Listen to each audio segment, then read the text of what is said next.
പൂർണ്ണമായും മാർബിളിൽ തീർത്ത ആദ്യത്തെ മുഗൾ സ്മാരകം താജ്മഹലല്ല, എനിക്ക് പിറകിലെ ഈ വെള്ളക്കൊട്ടാരമാണ്.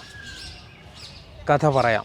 ഭാര്യയുടെ സ്മരണയിൽ ഭർത്താവ് നിർമ്മിച്ച താജ്മഹലും ഭർത്താവിൻ്റെ ഓർമ്മയിൽ ഭാര്യ പണിതീർത്ത ഹൂമയൂൺ ടൂമും നമുക്ക് സുപരിചിതമായിരിക്കും. എന്നാൽ ഇത് തൻ്റെ പിതാവിനായി മകൾ പണി കഴിപ്പിച്ചതാണ്. ടൂം ഓഫ് ഇഴത്തിമാദുദ്ദൗല. താജ്മഹലിൽ നിന്നും വെറും 6 കിലോമീറ്റർ മാത്രം അകലെ ആഗ്രയിൽ യമുന നദിക്കരയിൽ ചാർബാഗ് ശൈലിയിലുള്ള മുഗൾ പൂന്തോട്ടത്തിന് നടുവിൽ ജ്വല്ലറി ബോക്സിന് സമാനമായ ഡിസൈനിലാണ് ഇതിൻ്റെ നിർമ്മാണം നിർവഹിച്ചിരിക്കുന്നത്. പൂന്തോട്ടത്തിൻ്റെ 3 അതിരുകളിൽ കവാടങ്ങളും നദിക്കരയിൽ ഒരു വിശ്രമ മന്ദിരവും സജ്ജീകരിച്ചിരിക്കുന്നു.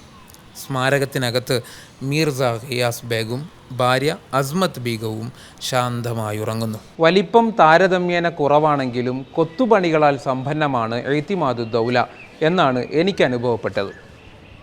കൊത്തുപണികളില്ലാതെ ഒരിടവും ബാക്കി വെച്ചിട്ടില്ല എന്നതാണ് ഇതിൻ്റെ പ്രധാന പ്രത്യേകത. 4ാമത് മുഗൾ ചക്രവർത്തി ജഹാംഗീറിൻ്റെ ഭാര്യ നൂർജഹാൻ്റെ പിതാവാണ് മീർസ ഖിയാസ് ബേഗ്. അക്ബർ ചക്രവർത്തിയുടെയും ജഹാംഗീറിൻ്റെയും ഭരണകാലത്ത് അദ്ദേഹം വളരെ പ്രധാനപ്പെട്ട പദവികൾ വഹിച്ചിരുന്നു. അങ്ങനെയാണ് ഇഴ്തിമാദുദ്ദൗല അഥവാ രാജ്യത്തിൻ്റെ നെടുന്തൂൺ എന്ന വിശേഷണത്തിന് അദ്ദേഹം അർഹനായത്.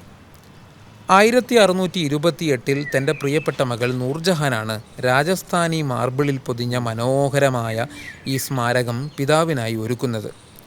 താജ്മഹലിലേതുപോലെ ആളും ആരവങ്ങളൊന്നുമില്ലാതെ ശാന്തമായൊരു അന്തരീക്ഷം കൂടി ഇവിടെ നമുക്ക് നേരിൽ അനുഭവിക്കാം. രാജ്യത്തിൻ്റെ നെടുന്തൂണായി പ്രവർത്തിച്ച പിതാവിൻ്റെ സംഭാവനകൾ എക്കാലത്തും ഓർമ്മിക്കപ്പെടട്ടെ എന്നതായിരുന്നു പ്രൗഢഗംഭീരമായ ഈ നിർമ്മിതിയുടെ പിറകിൽ മകൾ നൂർജഹാൻ്റെ ആഗ്രഹം.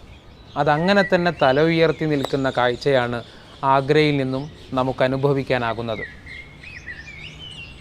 വീണ്ടും കാണാം.